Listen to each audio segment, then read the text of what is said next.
Cette semaine, dans la minute de formation, nous allons explorer le fonctionnement des organisations Opale. L'objectif de cette minute est de se familiariser avec les 3 piliers qui définissent une organisation de ce type.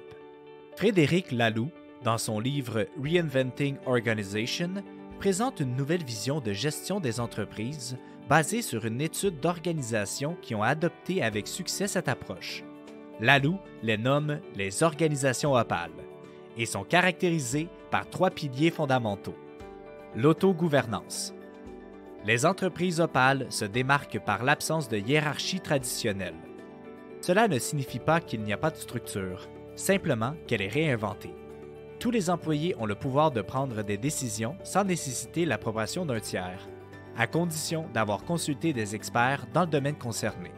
Certaines pratiques de gestion doivent être réinventées pour permettre aux employés cette indépendance, notamment en termes de gestion des conflits, de gestion des réunions ou des salaires. Voici quelques exemples de pratiques mises en place par ces organisations Opale.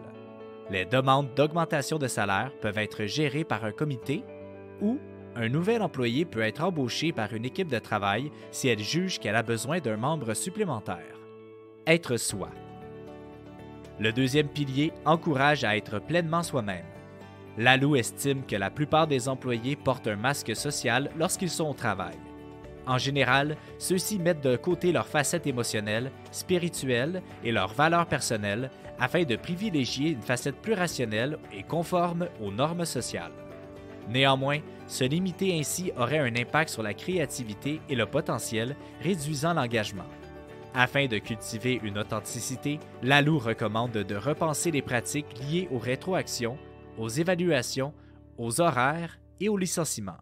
Les organisations Opale favorisent l'écoute active et la communication non violente, créant un environnement où l'on peut être vulnérable sans craindre le jugement. La raison d'être évolutionnaire. Le troisième pilier, la raison d'être évolutionnaire, invite à réfléchir à la raison d'être de l'entreprise plutôt qu'à la recherche du profit ou à sa croissance. Les organisations Opale considèrent l'entreprise comme un organisme vivant avec sa propre direction et son potentiel à réaliser. Le rôle du fondateur n'est plus de dicter la mission et la stratégie, mais d'écouter où l'organisation souhaite aller. Ainsi, ces entreprises s'adaptent en fonction de leur expérience, des opportunités et de l'environnement, tant qu'elles sont cohérentes avec leur raison d'être. Frédéric Laloux propose ainsi une vision différente de la gestion avec les organisations Opale.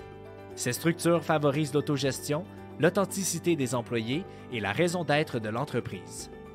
Bien que cela puisse sembler utopique, il est convaincu que cette approche pourrait façonner l'avenir des entreprises, libérant leur potentiel et favorisant un environnement de travail plus épanouissant.